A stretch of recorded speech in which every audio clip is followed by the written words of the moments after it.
ओम नमः शिवाय। सभी भक्तों को आपका स्वागत है मेरे YouTube चैनल पर, जिसमें मैं आपको भगवान, भजन और आरती और भक्ति संग्रह के आपको वीडियो मिलेंगे। ओम नमः शिवाय। तो मेरे चैनल को सब्सक्राइब, मेरी वीडियो को लाइक और कमेंट कीजिए। ओम नमः शिवाय। जैसा कि हम लोग जानते हैं कि आज बारस हो चुकी है, मतलब बारस तिथि, और आज से कुछ दिन पश्चात सावन का महीना लगने वाला है। उसमें हम बात करेंगे कि महादेव के जो सावन के व्रत होते हैं सोमवार के, वो कैसे किए जाते हैं। तो आज मैं आपको वो नियम बताऊंगा जो बहुत कम लोग जानते हैं, और शायद मैं उन पर चर्चा ना करूं जो सब लोग जानते हैं, क्योंकि जो बहुत कम लोग जानते हैं उन बातों पर ध्यान देना और सुनने की जरूरत हमें ज़्यादा है। जैसा कि हम जानते हैं कि जो हमारा व्रत रहता है, उपवास रहता है, वो इसलिए किया जाता है ताकि हमारे शरीर का शुद्धिकरण हो और हम ईश्वर के और समीप जा सके। व्रत का उद्देश्य ये रहता है। ठीक है। अब इसमें बात ये रहती है कि जो व्रत रहता है उसमें हमको हमारे शरीर का शुद्धिकरण हो, इसलिए उसमें हमें अपने नियम और उसमें हम हमारे अंदर के जो भाव हैं वो ज़्यादा महत्वपूर्ण रहते हैं।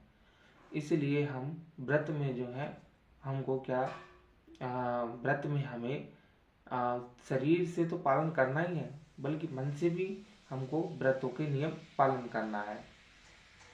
मन से कैसे पालन करना है? मन से ऐसे कि वैसे तो अपन जानते हैं कि किसी भी मतलब कभी भी किसी का बुरा मत सोचो, ठीक है, और किसी के साथ गलत मत करो, ना गलत होने दो अगर आप में सामर्थ्य है रोकने की तो, ठीक है। अब मन से ऐसे या किसी के प्रति गंदे विचार मत रखो, गंदी भावनाएं मत रखो, खास करके व्रत में मत रखो। वैसे तो रखो ही मत ही, लेकिन व्रत में भी मत रखो। बात ये है, ठीक है। गलत विचार, गंदे भाव, किसी को धोखा देना, और सबसे अच्छी बात कि झूठ मत बोलो व्रत में। व्रत में झूठ मत बोलो, ठीक है। और मन से और अपनी आंखों से गंदे चलचित्र, वीडियो वगैरह ऐसा कुछ मत देखो। ये व्रत के नियम है। और अब हम बात करेंगे, ये तो हमारी हो गई मन की बात। अब बात करेंगे हम शरीर की। जैसे कि व्रत में दिन में सोना बिल्कुल ही निषेध है, दिन में बिल्कुल नहीं सोना चाहिए। और दूसरी चीज, अगर आप काम वाले व्यक्ति हैं तो बात कुछ और है, लेकिन आप फ्री माइंड व्यक्ति हैं और घर पर ही रहते हैं तो आपके लिए सबसे अच्छी बात है कि आप व्रत के दिन ध्यान कीजिए। व्रत के दिन आप सोमवार को सबसे पहले सुबह ब्रह्म मुहूर्त में उठकर, जो कि लगता है कितने 4:30 बजे से 5:30 के बीच, आप ब्रह्म मुहूर्त में उठकर भगवान शिव को जल चढ़ाइए, बेलपत्र चढ़ाइए, पुष्प चढ़ाइए।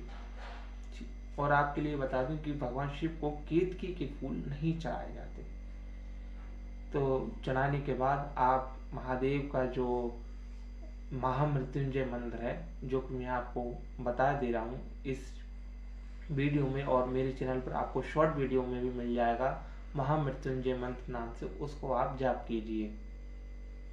जैसे कि और इसके बाद अगर आपको शिव तांडव स्त्रोत आता है तो वो बहुत अच्छी बात है, और नहीं आता तो आप मात्र ओम नमः शिवाय का 3 बार जाप कीजिए। 3 बार आप ओम नमः शिवाय का जाप कीजिए, और उसके पश्चात फिर आप फल ग्रहण कीजिए। हाँ, अब देखो इतना सब में आपको कम से कम 10 तो बजे ही होंगे, 10 बजे है तो 10 बजे आप फल ग्रहण कर सकते हैं। आप फल ग्रहण कीजिए। फल ग्रहण करने के बाद आप चाहे तो साबूदाने की खिचड़ी बना सकते हैं, लेकिन उसमें सादा वाला नमक नहीं डलेगा, सेंधा नमक आप डाल सकते हैं। सेंधा नमक डाल सकते हैं, और मिर्च आपको लाल वाली नहीं डाल सकते। हाँ, मिर्च आप लाल वाली नहीं डाल सकते उसमें। और जो देखिए जो खिचड़ी रहती है या जो व्रत का वो रहता है, उसका ये नियम नहीं है कि आप का पेट भरने के लिए आप उसको खाओ, नहीं। उसका भी एक नियम है। उसका ये है कि आप एक कटोरी, एक कोई बर्तन है, पात्र है, ज़्यादा बड़ा ना हो, क्योंकि व्रत में जो है ना वो अपने जो खान शरीर के ऊपर शरीर को व्रतों के नियम पे चलाना पड़ता है, कंट्रोल करना पड़ता है।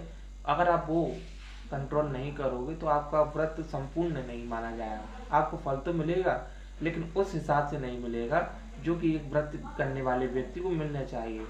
आपने कभी कभार देखा होगा कि कोई व्यक्ति खूब व्रत करता है, लेकिन उसको उसका फल मिलता तो है, पूरा नहीं मिलता, और वो व्यक्ति कहता भी है कि मैंने व्रत किया और मुझे कुछ फल ही नहीं मिला।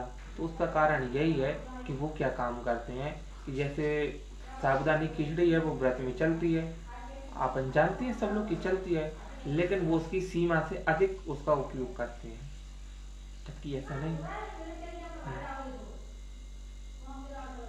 जबकि ऐसा नहीं है। समझ रहे हो आप? इसीलिए साबूदानी आप एक छोटा सा पात्र लो, उसके हिसाब से उसको ग्रहण कीजिए। और देखो 10 बजे आपका फलहार हो गया।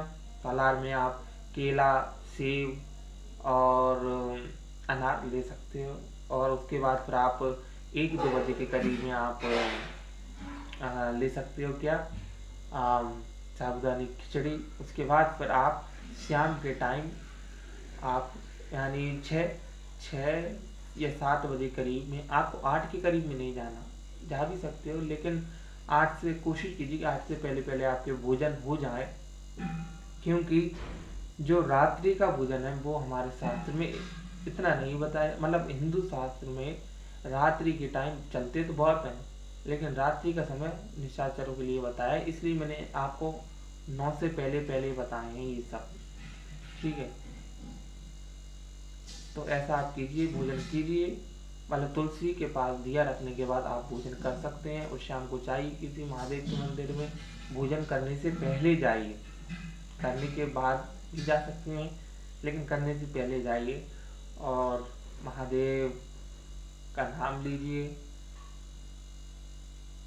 मैं आपको एक नाम बताता हूँ जिसको वेदों ने बताया है, और महादेव को भी इसी नाम से वेदों ने पुकारा है। उनका ये नाम है सत्यम शिवम सुंदरम, सत्यम शिवम सुंदरम, सुंदरम सुंदरम, सत्यम शिवम सुंदरम, सत्यम शिवम सुंदरम। ईश्वर सत्य है, सत्य ही शिव है, शिव ही सुंदर है। सत्यम शिवम सुंदरम, सत्यम शिवम सुंदरम। ऐसे ही और वीडियो देखने के लिए मेरे चैनल को सब्सक्राइब कीजिए, मेरी वीडियो को लाइक और कमेंट जरूर कीजिए, क्योंकि कमेंट करने से मुझे मालूम चलता है कि आप मेरी वीडियो पे आए और आपने मेरी वीडियो लाइक की। ओम नमः शिवाय सभी भक्तों को।